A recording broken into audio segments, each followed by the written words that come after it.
চারজন তৃণমূল কংগ্রেসের বিধায়ক তারা আজকে মুখ্যমন্ত্রীর এই প্রশাসনিক বৈঠকে উপস্থিত ছিলেন। মুখ্যমন্ত্রী শুভেন্দু অধিকারী বৈঠক শেষে তিনি বললেন, নির্বাচিত বিধায়কদের সঙ্গে প্রশাসনের সমন্বয়ে জোর দেওয়া হয়েছে এই প্রশাসনিক বৈঠকে। নতুন বিজেপি সরকার কি চাইছে সেই ভিশন যাতে প্রশাসনিক আধিকারিকদের কাছে পৌঁছে দেওয়া যায়, সেই লক্ষ্যেই আজকের এই প্রশাসনিক বৈঠক ছিল, যেখানে চারজন তৃণমূল কংগ্রেসের বিধায়ক তারাও উপস্থিত ছিলেন। 15 বছর পর একটা অত্যন্ত তাৎপর্যপূর্ণ ছবি প্রশাসনিক বৈঠকে।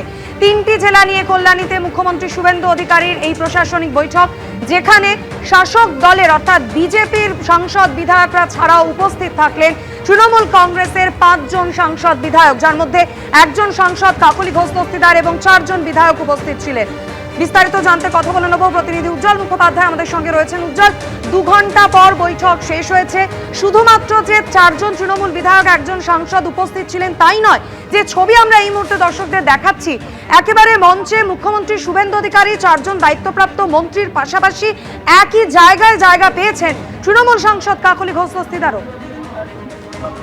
শুভেন্দু অধিকারীর প্রশাসনিক বৈঠক, 3টি জেলা নিয়ে কল্যাণীতে আজ প্রশাসনিক বৈঠক করে মুখ্যমন্ত্রী শুভেন্দু অধিকারী। আমরা 5 বছর ডাক পাইনি, প্রশাসনিক বৈঠকে বিশেষ বিশেষ এমপিদের ডাকবো। বারাসাতের এমপি এসেছেন, বসিরহাটের বিরোধী বিধায়করাও যোগ দিয়েছিলেন, তাদের মধ্যে একজনকে বলার সুযোগও দেওয়া হয়েছে। এই বিষয় নিয়ে আর কি বলেছেন মুখ্যমন্ত্রী শুভেন্দু অধিকারী, দেখুন। আমরা তো ডাক পাইনি 5 বছর। আমি প্রথম দিন থেকেই বলেছিলাম প্রশাসনিক মিটিংয়ে আমরা সব এমএলএদের ডাকব আর বিশেষ বিশেষ এমপিদের ডাকব। আজকে বিশেষ বিশেষ এমপিদের মধ্যে বারাসাতের এমপিকে আমরা বিশেষ বিশেষভাবে ডেকেছিলাম, এসছেন উনি। আর আমাদের দলের এমপিদের আমরা ডাকছি সব জায়গায়, কারণ আমাদের এমপিদেরকে বিডিওরা পর্যন্ত, ওসিরা পর্যন্ত তাদের ফোন ধরতেন না। এই সিস্টেম তো ঠিক না। আমরা এখানে বলেছি আইপিএস আইএসরা জানেন যে কোনো নির্বাচিত প্রতিনিধিকে যদি অনার না দেন, কীভাবে অনার দেবেন সেটাও স্টেট ক্যাডার এবং ন্যাশনাল ক্যাডারে বলা আছে। এগুলো আমরা এখানে করেছি, বলেছি, এবং আজকে এখানে বসিরহাটের অনেক অপোজিশনের এমএলএরাও যুক্ত হয়েছিলেন, তাদের মধ্যে একজনকে বলার সুযোগও আমরা দিয়েছি। আমরা চাই যে কেন্দ্র রাজ্য ডবল ইঞ্জিনের সুফল মানুষ পাক, এবং কেবলমাত্র নির্বাচনের সময়ই রাজনৈতিক কচকচানি হোক। সারা বছর আমরা কনস্ট্রাকটিভ আইডিয়া নিয়ে কাজ করি। দলীয় কোনো অনুষ্ঠান তো নয়, একেবারেই সরকারি অনুষ্ঠান, সাধারণ মানুষের জন্য এই প্রশাসনিক বৈঠকে তারা অংশ নিচ্ছেন, এমনই কিন্তু শাসক দলের বিরোধী দলের জনপ্রতিনিধিরা তারা বারবার বলছেন। ঋতব্রত বন্দ্যোপাধ্যায় উলুবেড়িয়া পূর্বে তৃণমূল কংগ্রেসের বিধায়ক, আগের দিনও তিনি বলেছিলেন সুস্থ গণতন্ত্রের এটাই উদাহরণ, আগামীকাল বৈঠক রয়েছে, তাতেও তিনি যোগ দেবেন, এমনটাই জানিয়েছেন। সদর্থকভাবে দেখছি, খুব পজিটিভলি দেখছি। এই যোগদান অত্যন্ত জরুরি, কেননা সংসদীয় গণতন্ত্রে সরকার একটা প্রশাসনিক মিটিং ডেকেছে। আমরা সবাই মানুষের ভোটে নির্বাচিত, মানুষের কাছে দায়বদ্ধ। তো সরকারকে মাইনাস করে কোনো কাজ তো, এবং সরকারও যে এই উদ্যোগ নিয়েছেন, আমার সঙ্গে দিল্লিতে শুভেন্দু অধিকারীর যখন দেখা হয়েছিল উনি আমাকে বলেছিলেন যে এই মিটিংগুলোতে আসার জন্য। তো স্বাভাবিকভাবে আমি যেমন আগামীকালই একটা প্রশাসনিক মিটিং নয়, কিন্তু Saratchandra medical college, government medical college আমার কেন্দ্রে, সেখানকার একটি মিটিং রয়েছে, সরকারি মিটিং, আমি সেই মিটিংয়ে যোগ দিতে যাব।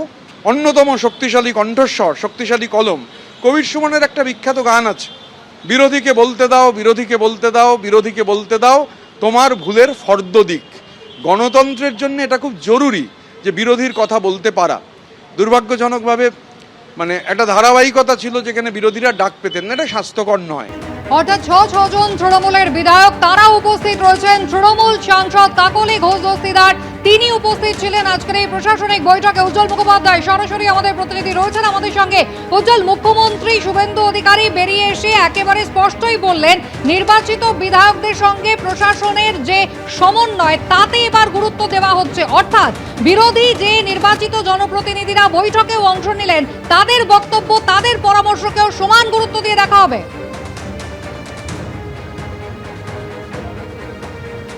একদম মুখ্যমন্ত্রী যে শব্দটা ব্যবহার করেছেন সেটা হচ্ছে এতদিন পর্যন্ত শাসকের আইন চলতো, এখন থেকে আইনের শাসন চলবে। অর্থাৎ আইন যেভাবে বলে আইন যা বলছে সেইভাবে প্রশাসন চলবে, এটাই তার বৈঠকে দাঁড়িয়ে স্পষ্ট নির্দেশ। এই যে 6 জন তৃণমূল কংগ্রেসের বিধায়ক আমাদের সঙ্গে, আমরা যখন প্রথমে ঢুকছিলেন আমরা দেখেছিলাম 3 জন, পরবর্তী ক্ষেত্রে আরও 2 জন যোগ দেন, মোট 6 জন বিধায়ক তারা যোগ দিয়েছেন। তাদের মধ্যে একজন বক্তব্য রেখেছেন এবং কাকলি ঘোষ দস্তিদার বক্তব্য রেখেছেন। এক্ষেত্রে শুভেন্দু অধিকারী বিশেষ সাংসদদেরকে আমন্ত্রণ জানানো হবে, একথাও কিন্তু আজকে সাংবাদিক সম্মেলনে জানিয়েছেন।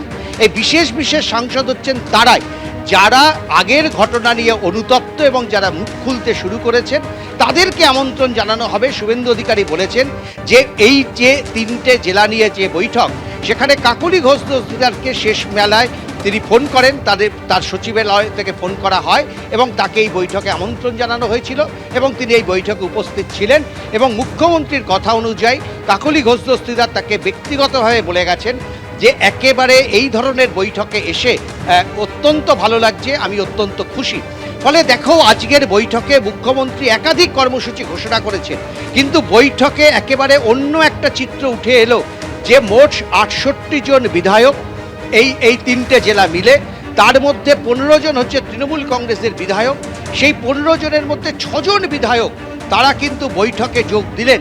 যখন প্রাক্তন মুখ্যমন্ত্রী মমতা বন্দ্যোপাধ্যায় তিনি বারবার বলছেন যে এই সরকারকে তিনি বিশ্বাস করেন না, এই সরকারকে মানেন না, কারণ তার মতে জোর করে এই সরকার ক্ষমতা দখল করেছে, সেই সময় দাঁড়িয়ে তার দলের 6 জন বিধায়ক তারা কিন্তু প্রশাসনিক বৈঠকে যোগ দিলেন।